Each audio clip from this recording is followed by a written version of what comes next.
that was a great quote. Take some public notes, share it with everybody. All right, guys, we are live. We are on Zoom. We see Tim Sanders. We don't hear you yet, Tim. I'm sure we'll hear you any minute now. Anyways, everyone, welcome to the Mortgage Coach Tuesday interview. Every Tuesday, 9 o'clock Pacific. We're here to put on the industry's best sales meeting.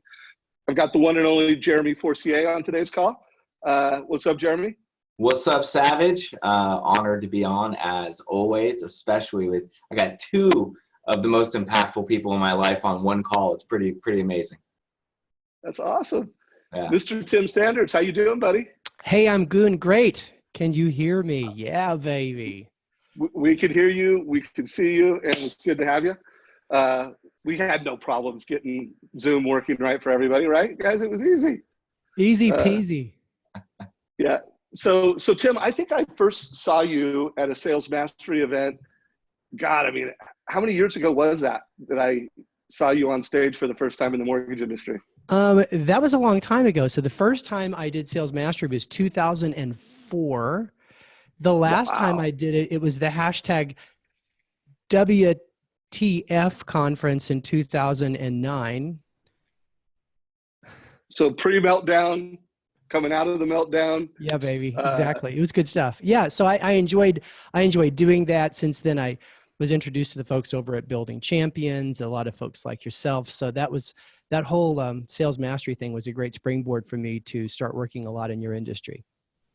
Yeah, well, we're glad to have you. And I remember you had a lot of impact, took a lot of notes back then. Obviously, you've become friends and do work with Jeremy Forcier. So you guys I am the hand of Jeremy. Yeah, right? I am the hand. Not true. So Jeremy, why don't you do the intro? So speaking to the mortgage coach community, the loan officers, mortgage professionals, who is Tim Sanders to you? And then Tim will have you do a little bit of an intro to make sure the community knows who you are and what you're all about. And then we'll just start peppering you with questions. Awesome. So if you guys don't know who Tim Sanders is, you will after this recording. He's an absolutely amazing person. So I first, I'm going to say stalked. I was first introduced to Tim at the original Sales Mastery event that he mentioned as well 13 years ago. And some of you may know this about me. Many of you probably don't. But I tend to have a bit of an obsessive personality. So when I see something I really like, or that it resonates, or that I need to know that person, right? I need to figure out a way to be around great people that inspire me. So Tim is a best-selling author, amazing speaker, and all-around badass business guy. And so I saw him. I was super impressed. I was inspired. I bought all his books. I've read all his books multiple times. And I decided that, hey, it's time for me to be in a relationship with Tim. So I reached out to him. It's real simple. So sidebar, this goes for all of you people that are like, hey, I want to work with the big realtor or whatever, and we all kind of sit on our hands. Well, Tim is pretty much the whale of whales in his industry and in his line of work. And I got to tell you, I think I called him twice and had an appointment. Okay. So pick up the phone, make the big calls. So I reached out to Tim and I was like, man, super impressed with all your stuff. I would love to hire you to do a talk for my salespeople, right?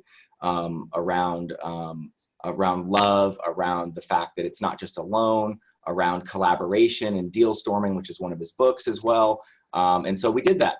From there, we formed a relationship, and I've been working with Tim as a personal mentor and advisor here for the last year. And I'm just super stoked to be sharing the stage with him. It's like a dream come true.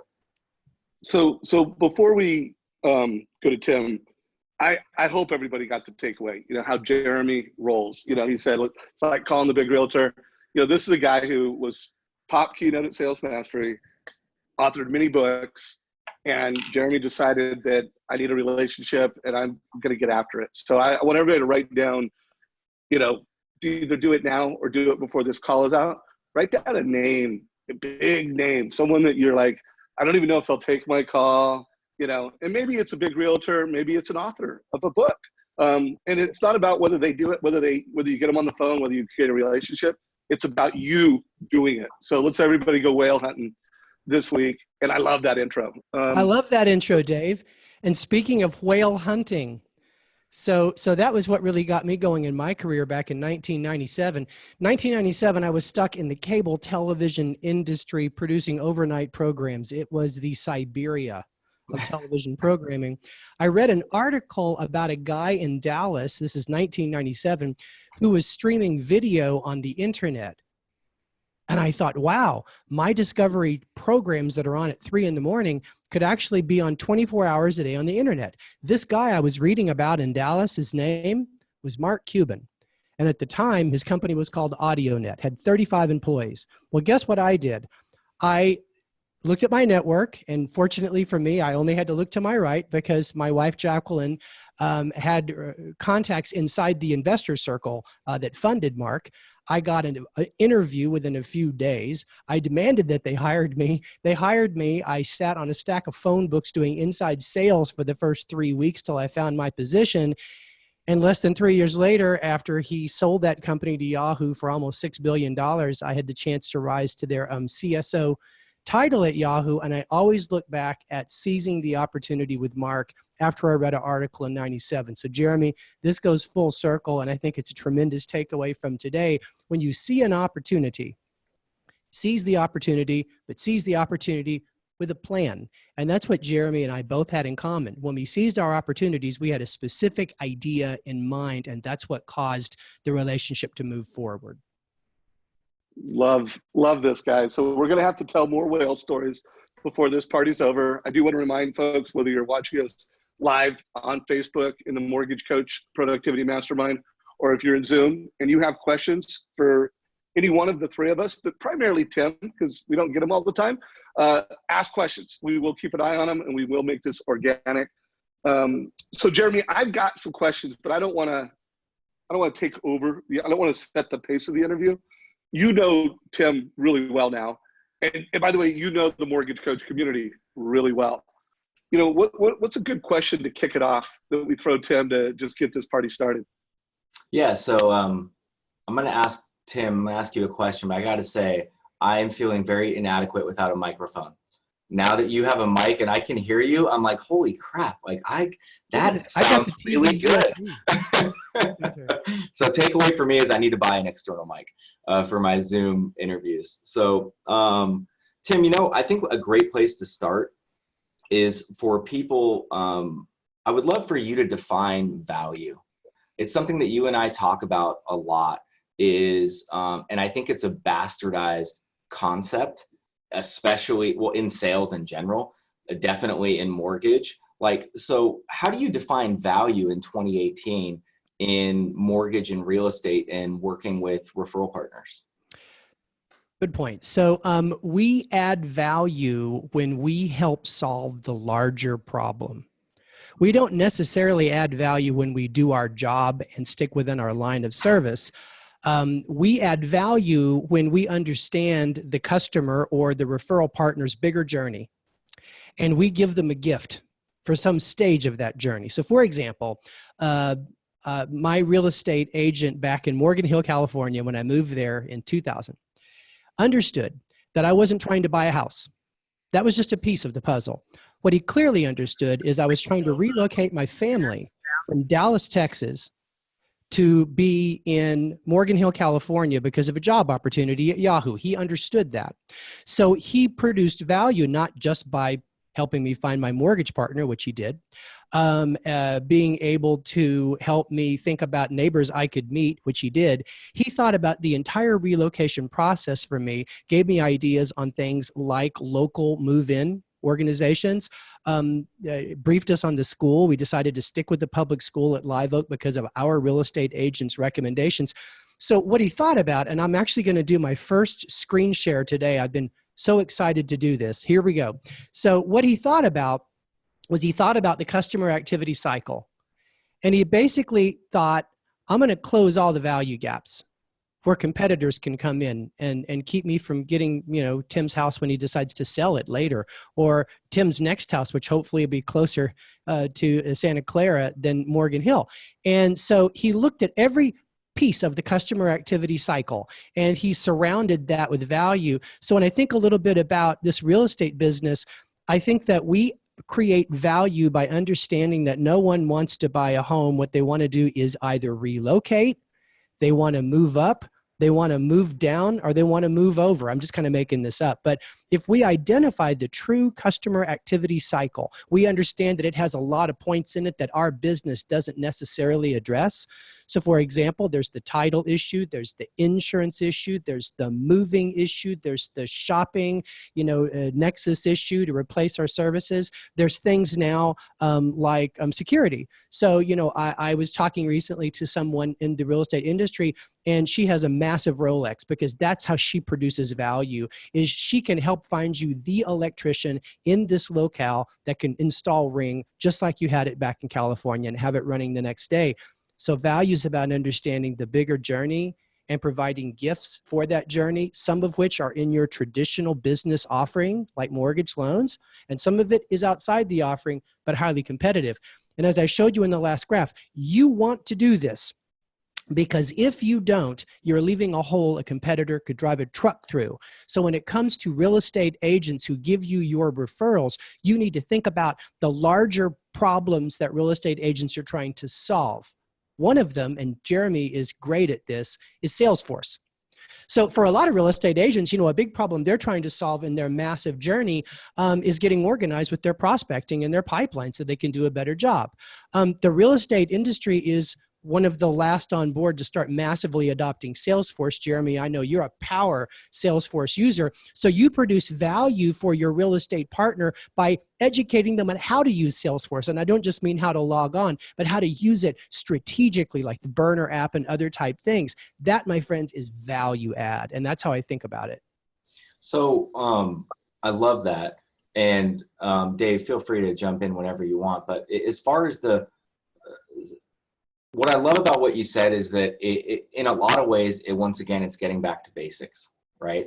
Is that I think that we all get so consumed in wanting to be relational. We say we're relational, okay? Mm-hmm. I think that we want to be relational.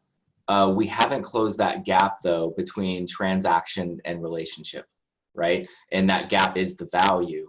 So, what do you see the biggest mistake that people make when trying to build relationship or create that value add? What's the biggest mistake that salespeople make within their interactions, that basically they skip over the value, and not only do they not fill the gap, they create a bigger gap? So it's a very good question. So I think there's a few things that we do. The first thing that we do is we get stuck at the bottom rung of the relationship ladder. So here's an analogy I want you to use. A relationship is like climbing a ladder with another person. And you're at the very bottom of the ladder when you're just going back and forth with information. Say you're on an email relationship with someone, and you kind of get on that first rung of the ladder when you get a little bit of phone or FaceTime with them. And then you get on that second rung of the ladder, and this is where many people get stuck, when you use the old Dale Carnegie approach, which I grew up with that book in my farmhouse. I'm not being critical, but it's merely a step in the direction. So then you start to learn their names of their kids. You find these connection points around they love the Oakland Raiders. You also might even get some other connection points in their office. Nobody likes the Oakland Raiders. Time out. Huh? Broncos. Okay. No one likes the Oakland Raiders. So anyway, you find that's a good point. You find these connection points with people, and we think that's the relationship. And we kind of come back to it, but it's basically just business, right? We kind of know them on a personal level, but we're not helping them on a deeply personal level. So getting further up the ladder is the key. So what's the next rung up the ladder? The next rung up the ladder is to find out what their passion project or key challenge is and commit to be a part of it. What's the next rung up the ladder? Making a personal sacrifice to give them added value. What's the next rung on the ladder? Taking on tremendous risk to take their side in an issue that's a 50-50 play between your company and their company. What's the next rung up the ladder? Going to battle for them, risking everything you have for them, et cetera, et cetera. When you look at how you climb the ladder, from whether you coach someone, whether you fight for someone, whether you network someone. Too often, Jeremy, we just kind of check the box on relationships because we know a couple of little tactical things about them on a personal basis, and we never take on the risk, even if it's just the risk of wasting a lot of our time. Right. So that's the first, and I think it's the biggest mistake in the transaction.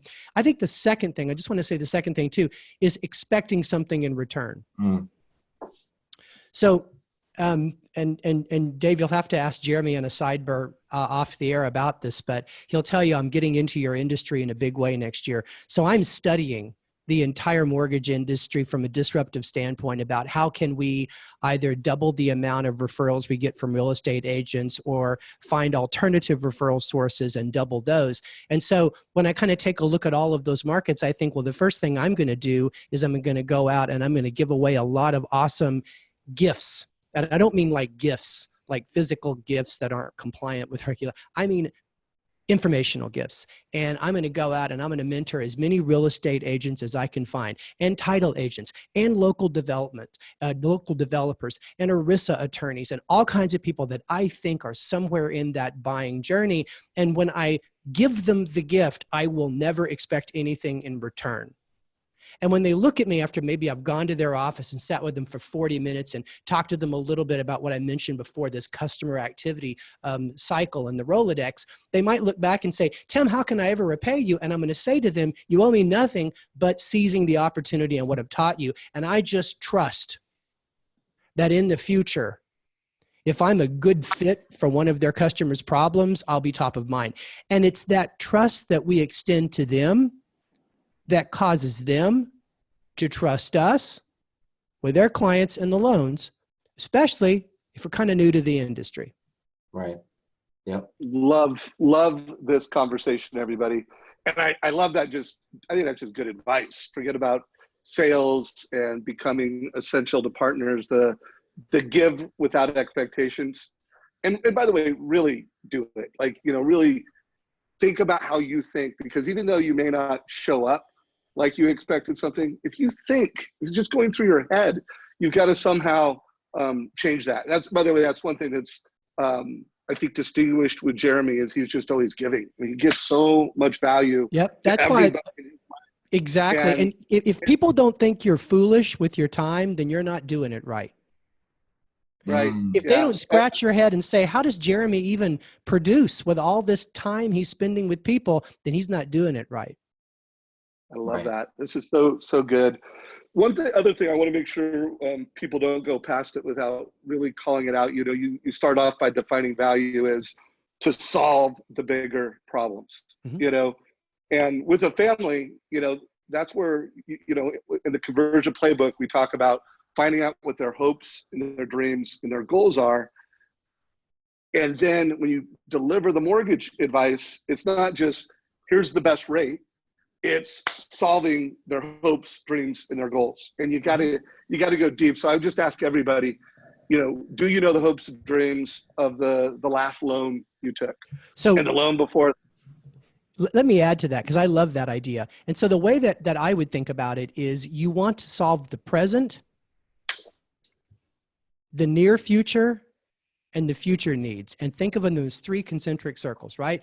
So every one of your customers has a present need, and that present need is relocation, moving up, moving down, moving sideways, of which getting a loan is a piece of the puzzle. You provide the loan. Hopefully you do more than just the loan. You work on that whole journey. That is their present need. It's not going to go on forever. I mean, they're going to get the home, they're going to move in, they're going to get installed into their community, they're going to get their insurance, they're going to get their security, they're going to get all that stuff from either the real estate agent or the mortgage professional. And then they're going to have a near-term need. What might that be?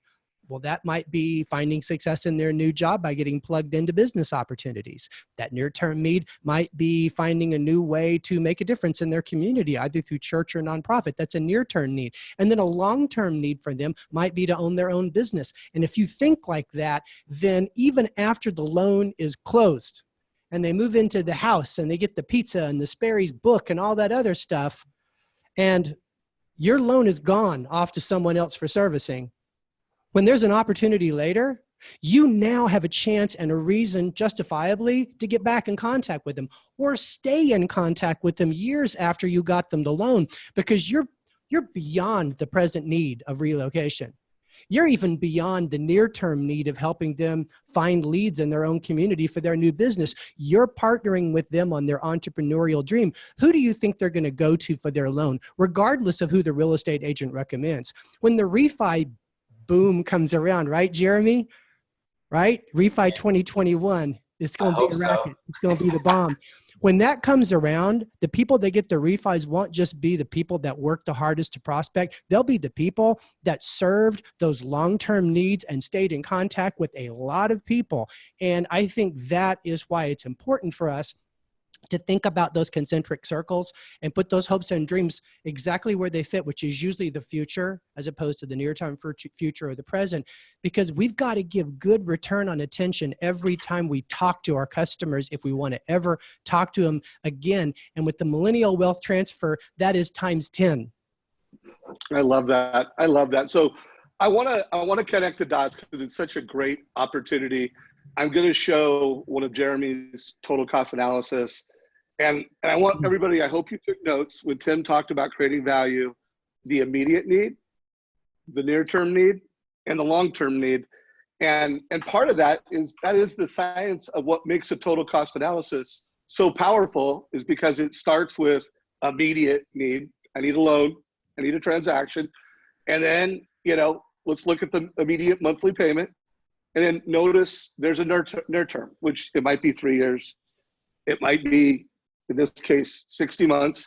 And then it's the longer term. So it's literally powering this experience where you ask the family their hopes, dreams, and goals, and then you show them their mortgage options exactly the way Tim, the playbook. This is how you create value for the borrower. And by the way, if you are creating this type of value systematically and consistently for the home buyer, you're also creating value for the real estate agent and the partner that gave you the referral. So, Tim, one of the reasons why I do these interviews, I interview authors, not producers. That's what it is now. Cross country, Jeremy Forcier, member of the Ron team.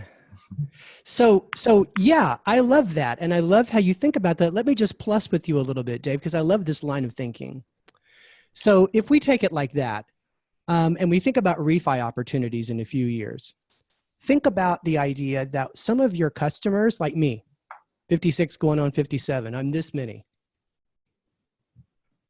I'm thinking about retirement. So that's a 10-year from now issue for me, right? So if you came at me as either a real estate agent or especially a mortgage professional on a refi, and you weren't just thinking about me saving a few dollars on my payment today, you were saying, no, Tim, I want to plug in with you and your wealth manager on how you're going to get to your number by 65. And the refi is a huge piece of the puzzle because you're going to take all those savings and what are you going to do? You're going to put it over here in your retirement plan. Now we're not just thinking about the cost of a loan, or in this case, the monthly mortgage payments. We're thinking at such a higher level about something the customer is passionate about, and that's their retirement plan. We're literally connecting the dots. And when we did research on what makes a person essential, I wouldn't fire him or her even if a competitor was half the price and twice as good. That's one heck of a question. We found out that person who is in there connecting the dots for us is the one that we stick with. So they're solving the problem that we care about versus the thing they're an expert on. So there's two things I want to point out here real quick for everyone, okay? Number one is a mistake, okay, that I have made plenty of times in my career, and that I think that we all make a lot more than we're willing to admit. And that's in giving advice that sets up something for us in the future. Okay. Giving advice that sets up like a refi for us in the future. So what I'm really talking about here is making sure that if we're really committed to being an advisor and being a mortgage coach and giving amazing advice, we have to go through, and guess what? It takes a longer time. I'm not going to sit here and tell you it's faster, it's more efficient use of your time. It's going to take more of your time. to have these deeper conversations. I'll give you a great example. There's a guy named Brian F., who I'm working with right now, who wants to combine a first and a second mortgage, wants his cash flow lower. He's looking at interest-only options, this, that, and the other. And he's so fixated, right, on getting his payment below $3,000 a month on a $900,000 loan, like above all else, meaning he would rather pay $30,000 in fees. Okay, let me say that again. $30,000 in fees to get this lower payment of $100 or $311 a month is what it came out to, than what he could get not paying the $30,000 in fees. So I've gone over this with Brian probably 8 times and gone through every single option, made 100% sure that he understands, because he keeps saying, yeah, but it's not out of pocket. It doesn't really cost me anything. No, it cost you $30,000, even if it's going on top of the loan, right? And spending all that time with him and making sure that he really, really, really was making an informed decision, and then having him still make that decision. So I'm basically telling him, I wouldn't do this loan this way, right? Not in less words, right? I wouldn't do this loan this way, because you have to look at all these different things. How long has the average life been of your loan since you lived in this house for 14 years? Oh, you've refied 4 times, right? Okay, so that means that like every 3.5 years you're doing something, but you want to spend this money, right, to get your payment in a certain position. But if you go ahead and refinance before month 57, you're losing money, right? So you have to take the time to really educate and use the edge and the mortgage coach and the tools. I mean, I'm sitting in this guy's living room last week, making sure 100% that he understands it, and then they can make whatever decision they want, you guys. Okay? Yeah. They can make whatever. It's not up to me to say I'm not doing that loan, right? Because I wouldn't do it that way. It's up to you to make it unbelievably crystal clear as to what the pros and cons are, so that they can make an informed decision. Okay, that's part of being a part of the greater process, right? And being part of that future process, and making sure that the individual understands the downside risk and the upside risk. Now, would it have been easier for me to go, hey, you're going to save $1,300 a month? Yeah, that would have been easier for me to say. Right. Right? Yep. Hey, you're going to save $1,300 a month from what you're paying right now. It totally makes sense to do, right? But it's not true. Yep. It's not. Yeah. And I used to have a buddy who was a financial advisor. So he'd have clients that do the same thing, where they'd be willing to pay just tons and tons and tons more fees, so they wouldn't do as big a monthly outlay, like where they do the automatic deposits. They want to shorten the deposit. They want to pay higher fees. They want to get the same returns. They go online and research, and they find out, according to Charles Schwab Direct, you can do this. So now this poor guy's got to talk him out of it. It's bad for them. It's bad for them. Finally, what he started to do with this one client, he's like your guy. He told him like 5 times. The guy's like, I don't care. I want $78 less taken out every month. So he asked the guy, he said, let me see your wallet. Guy hands him his wallet. He takes the guy's wallet, opens it up, takes $5 out, pulls a lighter out of his pocket, and lights $5 on fire and says, this is the decision you're about to make. And I thought that was pretty dramatic. Here's an easier way to do it. I was at a conference last week talking about this, and another financial advisor said, well, here's how I do it. I write the number down on a piece of paper of what I would have made on the fee if you made this stupid decision, and I showed it to them. I say, you see this? This is $1,921. That's what I make if you do this bad idea. You lose tons. I make this much. I don't want to make this much. I want to do business with you in 5 years. He said that is visceral to them. When they understand that you are foregoing revenue to tell them the truth, they listen. And so I think all of these ideas really play into what Will just said here over chat. The client comes first. And, we've got to ask ourselves, when we're sitting in front of that client, where do we come from? Do we come from a place of love? We really care about their long-term health financially and otherwise? Or do we come from a place of need?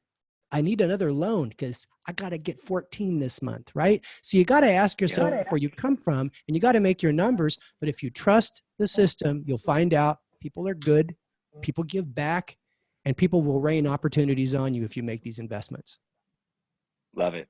Love it, love it, love it. So second part that I wanted to make sure I touch base on is that if everyone has a piece of paper in front of them, okay, like this is a blank piece of paper, and I just wrote down vertically on it, if you can see here, F-O-R-D,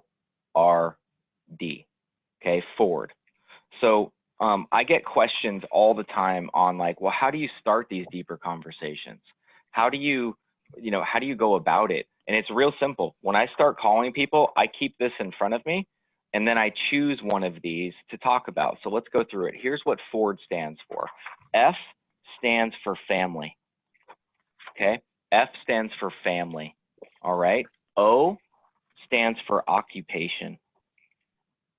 Okay. AKA work. R stands for recreation. And D stands for dreams. So this is the easiest way to have an impactful conversation with anyone that you're talking to, okay? Anyone at all, whether it's a customer, a realtor, a different business referral partner, your team, anything. If you choose one of these things to focus on, you will have an impactful conversation and set yourself apart. So once again, Ford stands for family, occupation, recreation, and dreams. Now let's talk about the biggest mistake that I see people make using Ford. Is it number one, they're using it to get something. Okay, so this is not a sales tactic. This is a conversation tactic. Okay, so I want to say that again. This is not a sales tactic. This is a relationship conversation tactic. Okay, it makes it easier to talk about things that are important so that you can serve someone else. The second mistake I see people make using Ford is that they want to go through all of them right away with someone. Don't do that, okay? It's not a checklist, all right? It is a conversation starter. So choose one of these when you're making your calls, when you're calling on agents. If you ask them about family, just focus on that. If you ask them about occupation, just focus on that. If you ask them about recreation, just focus on that in the conversation. Now, D, the dreams, is reserved for a very special group of people. Dreams is reserved for the people that you have already built trust with, okay? And that you are either in relationship with or you've built that trust in a working relationship.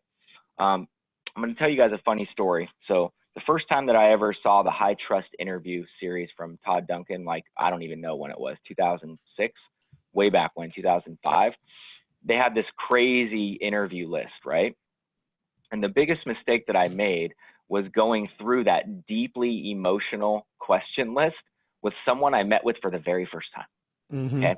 I didn't follow the directions basically, right? I'm more of the guy that's like, hey, I'm going to open up the box and figure out how to put it together.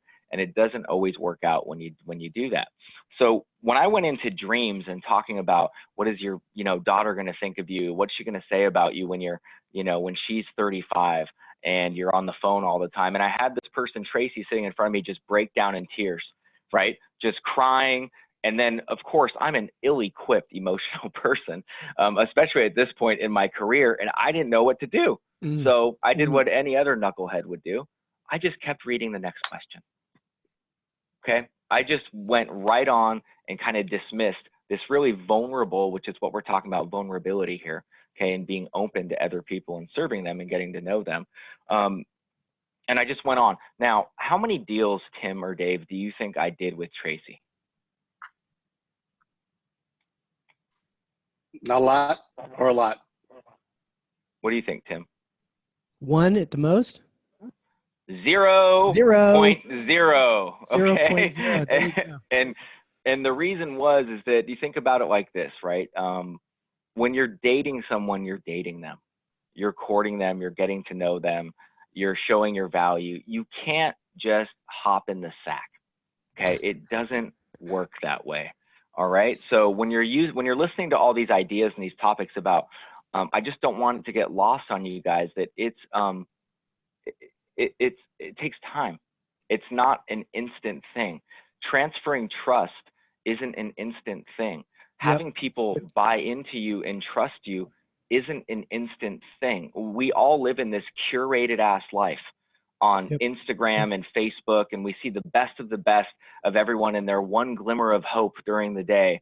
And we think that it's like that in real relationships, and it's not. Yep. So you have to learn how to plant these seeds and become valuable and really invest some time into these relationships and make an impact in people. And here's the way I think about that, and I couldn't agree more. It's all about dynamics, okay? So you think about, I always think about my favorite example is like the average America's Got Talent person that comes out and shocks the world. Does he come out and just be like, whoa, on the first note? No, he comes out and he's kind of timid and he's kind of nervous and he's kind of feeling it. And the crowd's kind of like, come on, you can do it. And then about halfway through, he kind of gives you a peek at what happens. And the crowd's like, he's going to do it. And then what happens? At the end, he opens up like a flower and he shows you his value. That's how relationships work, right? So the first time you're talking to someone, that person says, Jeremy's interested in myself and my family and our home. The second time you talk to him, Jeremy's asking him what I call the power question of all questions. On the O. Tell me something you're working on that you're excited about. What's your passion project at work, right? And now that's the second conversation. So all of a sudden, it gets back to this ladder analogy. You're climbing the ladder. So that's the first thing I want to say. The second thing, though, is that to the point of high trust coaching, and I'm super, obviously I'm super familiar with that. I study how we not only gain trust, but give trust. It is important for you to have a series of questions for your discussions with clients so they talk to you. Because if you can lead your clients to share stories with you and to reveal things they didn't intend on revealing, going off the script a little bit, you'll have opportunities to generate more value. You won't get leverage on them, but you will get opportunities to make commitments, which is the next thing you want to do after having conversations. I'll just show you really quickly. Here's a piece of research we did at Deeper Media on the relationship to how much you talk on a sales call and how often you close. Okay, this is 122 sales situations, and here's what we found. People that talk about 77% of the time, which is what I call the high talker ratio. This is the person that's just telling you all about their product, telling you all about how great they are. They're not closing all that much, okay? If you take a look at the closing ratio, people that had the highest word count were closing about 16% of their deals. They talked 80% of the time. On the converse, the question askers, the Columbos, the I'm curious, that are appropriate in the conversation and kind of keep going deeper into the F or the O or the R or the D, depending on dynamics, they're so good, they only talk 25% of the time. And it's not because they're silent, it's because they're listening, which is not the same thing as waiting. What are they doing? They're closing 77% of the deals in our study. Folks, that's amazing. I find that too often we literally talk ourselves out of a deal. So it is important to go into a conversation with a series of questions. When I'm in a sales situation, I'm going to spend 20% of the time I'm going to speak to that person preparing questions. So basically, if we're going to speak for 30 minutes, then what am I going to do? I'm going to spend at least 6, 7, 8 minutes coming up with 2 or 3 questions that are very appropriate to this conversation and this rung of the ladder. I'm going to ask those questions, and when they answer that question, if I feel like they're answering it short, I'm going to ask what Frank Senzo in his book Ask More says, I'm going to ask a question without a question mark. I'm going to be like, go on. Fascinating. Tell me more. Give me more. I'm curious. Nothing causes another person to trust you with their details more than admitting you're curious. These are the ways we build it up, because if we do get into that sounding board attribute, you do make that second leap towards being essential. Because getting back to the research, the essential partner in your life is not just high trust. They're your sounding board. You can tell them anything. You feel like they're the best listener you know. They are also that teacher. I think Will earlier talked about this. I saw in chat, someone talked about having the heart of the teacher. That's Josh. Josh, thank you very much for that. So you got to be that fountain of knowledge. And then, of course, what we started out the conversation with is being the connector of dots. But Jeremy, I think your point is so spot on that it's about having conversations. It's not about getting something. And here's the bow I put on all of it. You have to trust people to do the right thing when it's time, as much as you expect them to trust you with their home. I love this conversation, guys. And I do want to remind folks, one of my all-time favorite interviews with Jeremy was, what are the 5 questions that you ask at every realtor meeting or every first realtor meeting? So if you have not listened to that interview, I'm putting a link down below, listen to it. And by the way, if you have listened to it, listen to it again. And by the way, I mean, it's a Tim Sanders playbook. Jeremy is becoming essential because he's asking questions. And in the last interview we did, he even talked about how he still writes down the questions before he goes into the meetings. Mm-hmm. So, guys, listen to that interview. I don't know if this is a change of subject, but I want to make sure I get this question asked out there. Todd Brilliant, who also helped make this interview happen, he told me to ask you the following question. And I think it's super important in today's market because there's becoming more technology companies that are getting into the mortgage space. Everybody in the industry, we're worried about Amazon getting in the mortgage space. We know now that Zillow, Redfin, Keller Williams are in the mortgage space. And we also really care about our culture, the company culture that we have. And so Todd wanted me to ask you, he said, we're going to love your answer, but what is the right blend of culture and technology? And Tim, if you could just speak to, what's happening in our space with technology. Well, there's 2 things. Technology's made it easier for people to back into our business. You mentioned before Zillow, et cetera. Technology's making it easier for people to use self-services. So Amazon's kind of changed our mindset about services. We think we can solve everything online, so the direct business is growing. And then the last problem for us, or the last hazard for us, is that by the time I'll put it this way, by the time a real estate agent even gets that customer in the first meeting, that customer is 70% through their journey on buying the home. Why? They got the interwebs. They look everything up. They know what house they want. They know what price it should be. They know where they should have it. Sometimes, Jeremy, you'll know this. They kind of know the loan they want to get and what the rate should be. And the problem is they're wrong. They're wrong. I say people all the time, like, if you wake up in the morning and have a green spot on your arm, don't go on Google and ask what's wrong, because the answer is you're going to die. Right? Right. So I think that's one of the biggest problems. And this is I got to show you guys, this is something that was on in my doctor's office. It's a coffee cup he uses. Please don't confuse your Google search with my medical degree. Right? Because if you're a doctor, that's the greatest problem right now, is unteaching. So we've got to learn how to be good unteachers, right? Jeremy, you were unteaching your client about a product that he thought he wanted to save money every month. And that's very difficult. So let me answer this question directly. It's all about adding value.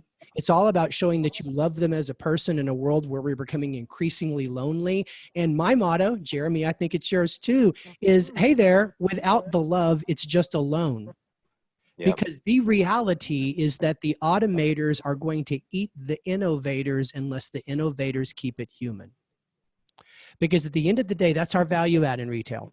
Our value add is that this is the biggest purchase you're ever going to make in your life.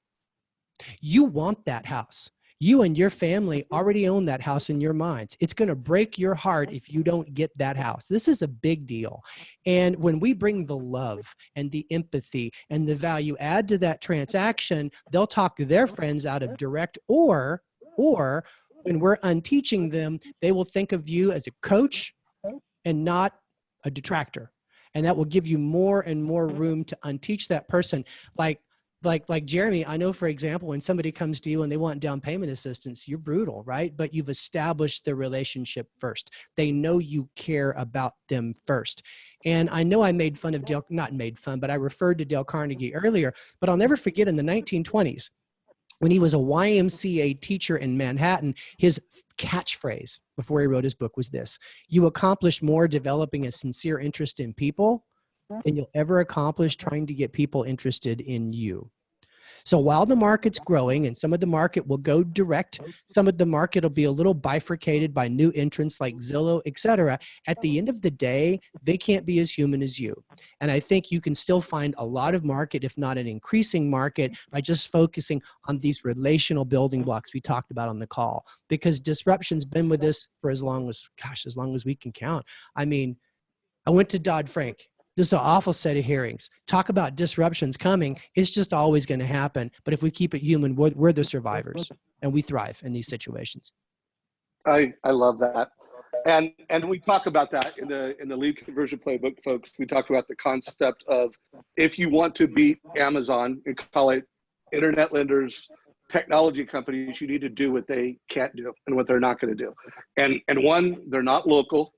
So how are you leveraging your local brand? How are you giving back locally? How are you connecting locally? And they're never gonna, they're not gonna do the video that Jeremy does, where for one family, he asks them their hopes and dreams, puts it together, takes the time to create a video, netting it out for not only the husband and wife, but anybody surrounding the family. So I want to drill down a little bit more about the dichotomy of technology and humanity, because I love that, bring the love. But one of the ways you could do that is going through the extra time of delivering the total cost analysis, adding a video. What are some other ways, Tim, that the loan officer today, called the local referral-based mortgage professional, what are some other things that they can do and should be doing to show the love? So I think that you should use technology to stay in contact, and you should share information. So when there's changes in the market, beyond even just affecting loans and interest rates, you should use your constant contact or your Salesforce or whatever technology that you have to stay in contact with them, so that when you make that higher touch call, or when you make that highest touch drop by, as Brian Buffini teaches real estate agents, you've also been serving them all along. So I think technology allows us to scale ourselves, because we all have to scale ourselves better. We got to take on more customers. We got to do more loans and keep them in the future. So technology allows us to scale, but the smart people in the business know there's a fine balancing act between using technology for convenience and letting technology substitute human interaction, that inconvenient reality of relationship building. So I think that's the trick. And so, Jeremy, for example, that guy's a monster at using technology. As much as he talks about his approach to relationships, and he's one of the best I've met. That's why of all the people I could advise, I exclusively advise him in the industry. The thing that's great about him is he uses all the tech tools for the right reason, and that's to keep in touch and not to move people through a machine, right? So, I think about, the technology you use, the Burner app, where you're able to make 20 calls in the morning to real estate agents to keep the fire going, and it's value added, and it's convenient, and it delivers a helpful tip whenever possible, and it keeps Jeremy's name in their mind when it comes to the next loan, but that doesn't substitute in his mind for having them come to the San Francisco game with him or whatever. So it's that balancing act that's important. It's not about saying, I don't need tech because I'm a great relationship person. In today's world, you need it all. So if I could jump in and add to this, I'm going to say something that might sound contradictory, but it's really not, okay? Is that the reason I use technology so much is to become more human, not less, okay? The reason I use technology so much is to become more human, not less. So what do I really mean by that? We are in an environment internationally, right, where we don't connect with people anymore. So every piece of technology that I use, if you look at my playbook of technology, is always about connecting and them seeing me and hearing me and trying to connect with them on a one-to-one basis. Now, I don't use video technology because it's great technology. I use video technology so that I can look at Tim and Dave in the face and they can see that I'm a human being. That's the love part that Tim is talking about, okay? I use Mortgage Coach Edge because I can deliver great advice. I can walk them through what seems to be a very complicated scenario and make it unbelievably simple, and then they can formulate better questions to contact me. The point I'm making, you guys, is that you want to use all of your technology. All of your technology should not be so you talk to the client less. It's the opposite. It's so the client will talk to you more and connect with you more and ask better questions. I think that we're confused. I think that we have it backwards, and that we think that technology should substitute our client interaction. To and complement. it couldn't be further from the truth. Yeah, it's to complement. So let me build on something here, because the video point's important, Jeremy, because you've adopted Zoom in a big way this year. And with my clients in the consulting side of our work, I teach them to make the leap from conference call to video and do it as quickly as possible. Because when you get people on video, first of all, when you're doing a one-on-one video with someone, they look at your face approximately 15 times a minute for something familiar or something to like. That's why having lunch with someone creates a relationship. This stuff is basic psychology. But Dr. Morabian at UC Berkeley, he studied how we understand a person's intention towards us, which is important to trust. And he found out that verbal, that's words on screen, words on paper, is only 7% of the cues that help us understand the intention of the other person. When you pick up the phone, you do better, but nothing is stronger than visual. And so I think that's a really important point. And the last thing I got to say is that what you have to also understand is that when people are on the phone with you, they're doing a ton of other things. You know, they're getting fries. They're going through. Let me show you this. I promise this will be the last screen share, but I think it's an important one. Here's a study that Intercall, the biggest conference call company in the world, said, like, what are people doing during a conference call? They're doing other work. They're sending an email. They're eating or making food. They're going to the restroom. They're texting. They're checking social media. They're playing video games. It is ridiculous how distracted people are when they're just on a phone call with us or even over email. Video gets us locked in one-to-one. It makes what we're saying extremely clear. And once you get good at video, you get a light, you get a backdrop, you get a mic, you get a good camera, you figure it out, it will be your cult for it. It'll just be like your Swiss Army knife's the best example I'd like to use. It'll be the thing you use that makes you different than everybody else they do business with. And for those of you that are on this saying, well, I wonder who would want to do video with me, there's a word for it. They're called millennials. Millennials will video chat with you when they'll never answer your email or get on a phone call with you. There's tremendous research by Pew, which is a research company, that says they're 4 times more likely to get on a video than to get on a phone call. So I think if we want to communicate with the next generation, we have to appeal to them in what they care about, and that is things like Zoom and Skype and FaceTime. Awesome. Love that. And I love the big takeaway. Show the love, be more interested in them versus trying to get people interested in you. And then I love how we've kind of closed out. We've still got 7 more minutes, but around just this perfect balance of technology. But at the end of the day, tech should be to get more FaceTime. Mm-hmm. And remember, folks, the takeaway, FaceTime now isn't just, need a need. It's Zoom. It's every chance you can put your personality and you can give a video to a client in a context that's valuable to them, you need to do it. When I interviewed Tim Brahim earlier this year, and I asked him, it was all about Tim's perfect loan process. And I'm like, Tim, what's different about your perfect loan process now versus 5 years ago? And it was video, video, video. Make sure that you're showing up. And when you deliver options to a family, if you're on this call and you're a mortgage coach, hopefully we've moved the needle to you. Like, if you're not adding a video to the total cost analysis, you are missing an opportunity to connect, build loyalty, and by the way, become essential. I mean, the theme of this call was, how do we become essential to clients? So master Jeremy, your game. Master your game. Yeah, Remember what piece of advice Cuban gave everybody at our little company? He says, I want you to look around and be the best person at our product and our services of anybody in this building. If there's another person here who's better than you, then you suck. And that was his point. And that when he invests on Shark Tank, he invests in people that what you talk about in that analysis, they never would miss that because they mastered their game. They know the edge of the edge, baby. And it's that kind of commitment that is your foundation of being essential. You have the right to connect the dots and be a sounding board once you get that right. Love that. And by the way, if you become that, you do not need to worry about the news anymore. And every time another player gets in the mortgage space, don't worry about it. You're local, you show up, you've got a personal brand in your market. So Jeremy, in these last 5 minutes, everything that Tim has to share with this community. What haven't we got out of him so far? And I know there's a lot, but what is one more thing that we can get out of it in 5 minutes that would be a good poll right now? That's like asking, what haven't you eaten at the Wynn buffet yet? There's a lot. So Tim, I would love for you to talk about, as I look at my wall. So I have these whiteboard walls, you guys, and I've done a lot of stuff with Tim on these walls, and I refuse. He laughs at me. I refuse to erase them. Okay, because they're really impactful for me. So when I'm looking at my wall, and we went through like a core values exercise on what's important.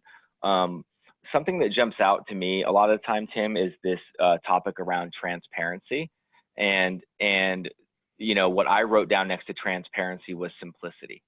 So I wrote, you know, I'm looking over here, I have transparency, I have trusted advisor, which is essential partner, I have teamwork, and then I have a clan culture up here. And no, I'm not racist, and we're not talking about the KKK, you guys, okay?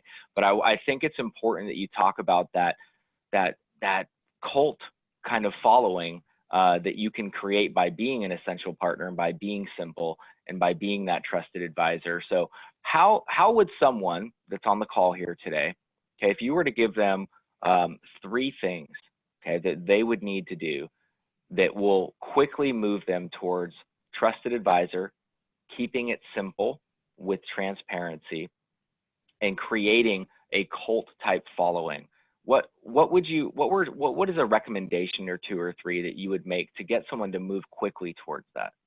Trusted advisor. We need to be a trusted advisor first and foremost, well, obviously to our customers, but to our referral partners. And the best way to be a trusted advisor to referral partners is to become as concerned about their problems as you are your own. I wanted to mention this prescriptive reading. I'm reading a few books now that I think will be helpful to some real estate agents who are going to go through a struggle in the next few years for a variety of reasons. I'm reading it as if I'm a struggling agent, and I'm going to give the best of the books I read to those 2 agents along with my cliff notes. That will move me forward greatly because they'll realize I'm deeply committed to their success. Keeping it simple. Steve Jobs always said the mantra of design is less stuff, less steps. I want you to take a look at this customer activity cycle, first starting with the loan process and then at a bigger level, and ask yourself, what steps can we consolidate to make this easier? When I'm having a discussion about loan products, how can I collapse this complicated conversation about rates and returns into a very simple story? An analogy, a cultural reference. They can go, wow, I get it. It's just like an iceberg. All the debt is below the water, right? Whatever it is, find a way to reduce stuff and steps and use stories to solve complexity. Finally, clan culture. That's a Diamond Kennedy researchers at University of Michigan define that as a relational culture. And it's important to service-oriented businesses. There's an old saying, and it goes like this: you can't win them in the street if you can't win them in the halls. So if you want to create a culture at your organization where people say, we take care of our customers, we appreciate our real estate partners and take care of them too, you have to take care of your own employees. You have to model the exact consumer behavior you expect them to produce. I call that the Peeper customer model. You have to ask yourself, what am I doing to prove to them viscerally that I'm part of their career growth, that I care about them and their family, that the mood state matters and I want them to be positive when they come to work and in a natural way. And as a leader, if you just push yourself to say, what am I doing to show them the love? Then you'll create a culture that emanates out into the market where people have an instinct and exactly what they should be doing even when you're not around. And that is how you scale a business in service, is to develop that relational culture first before you try to go win the market second. Guys, that was awesome, Tim. Drop the mic. Yeah, drop. So if you're watching the recording of this, give us a like. Share it with your mortgage friends. I think this is one of those calls that's worth just having a sales meeting over. You know, get your team together and have a meeting where you talk about what the questions that were brought up and really take action on this. A lot of the things we've talked about are ideas and concepts that you know, but you're not doing. You know, most of the people on this call now, video is not a new idea. You know, do video. It's not a new idea, but are you doing it? And if not, why not? And Jeremy, how many videos are you going to do this week? This can blow your mind, Dave. How many videos are you going to do with clients and realtors this week? 20 plus, for sure. Yeah. That's what we're talking about, Dave. I mean, I did 5 yesterday. Yeah, 20 plus for sure. I did 2 this morning already, you guys. I don't know. It's pretty good. Boom. How many did you Yeah. do, guys? Everybody watch the video. How many did you do? So Tim Sanders, I hope I get a chance to get you back in this community. You brought it, buddy. Really, really appreciate you. Jeremy, as always, you're amazing, and really appreciate you, Thank brother. you, Jeremy. You were great, man. This call is a wrap. Good to Take see care, you, bro. everybody. All right, guys. All right, take care. Take care. Bye, guys.